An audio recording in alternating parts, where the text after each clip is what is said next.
Hello, আসসালামু আলাইকুম। শখের খামার ফরিদপুর ইউটিউব চ্যানেল এবং ফেসবুক পেজ থেকে ছোট্ট একটা শর্ট ভিডিও নিয়ে চলে আসলাম। তো আজকে আমি বাচ্চাগুলা সোনালির বাচ্চা বুডিংয়ে ছেড়ে দিলাম। তো আসলে কীভাবে ছাড়লাম তো সে বিষয়ে আলোচনা করব। তো ভিডিওটিকে স্কিপ না করে অবশ্যই শেষ পর্যন্ত দেখবেন।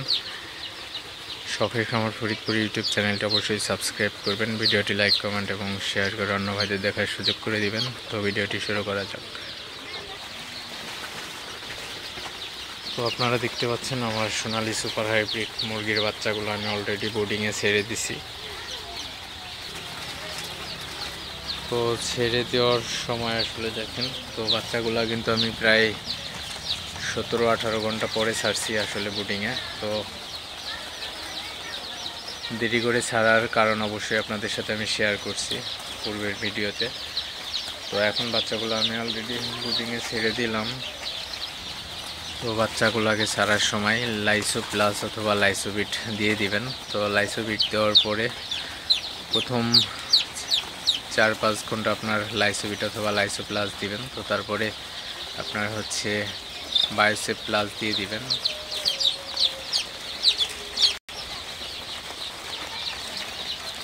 তো এখানে আমি 6টা পানির পাত্র এবং 6টা খাবারের পাত্র দিয়ে দিচ্ছি আসলে। তো আপনারা দেখতে পাচ্ছেন বাচ্চাগুলা পানি খেতেছে। তো আসলে বাচ্চাগুলো খুবই ভালো আছে মাশাআল্লাহ। তো সবচেয়ে বড় কথা, তো সোনালি সুপার হাইব্রিড এই মুরগির বাচ্চাগুলোর ওজন আসলে 40 গ্রাম করে আছে। তো খুবই ভালো ওয়েট আছে বাচ্চাগুলার।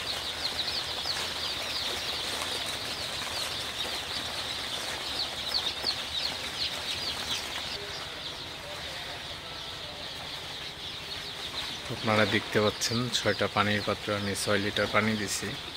তো যেহেতু 4-5 ঘন্টা রাখবো এই পানিটা, তো শেষ হয়ে যাবে অল্প, এই জন্য পানি দেওয়া। তো এবং খাবারগুলো হালকা পাতলা ছিটিয়ে দিছি এবং খাবার পাত্রের মধ্যে দেওয়া আছে। তো আসলে বাচ্চাগুলো ছিটানো খাবার খাবে এবং খাবারের যে পাত্র ওই খাবারটাও খাবে। তো আজকে যদি আপনার খাবারটা একবার খাওয়া শিখে যায় সেক্ষেত্রে আর ছিটাইতে হবে না। তো যাই হোক, আপনাদের সাথে একটু শেয়ার করলাম আমার সোনালি সুপার হাইব্রিড মুরগির বাচ্চাগুলো আসলে বোর্ডিংয়ে ছাড়ার পরে কেমন দেখা যাইতেছে। তো দেখতে আসলে মাশাআল্লাহ খুবই সুন্দর লাগতেছে। তো যাই হোক, আপনাদের সাথে সমস্ত কিছু নিয়ে আলোচনা করব, প্রতিদিন আপডেট দেব। তো সবাই ভালো থাকবেন, সুস্থ থাকবেন। শখের খামার ফরিদপুর ইউটিউব চ্যানেলটি অবশ্যই সাবস্ক্রাইব করবেন, ভিডিওটি লাইক, কমেন্ট এবং শেয়ার করে অন্য ভাইদের দেখার সুযোগ করে দিবেন। তো দেখা হবে অন্য কোনো নতুন ভিডিওতে। আসসালামু আলাইকুম।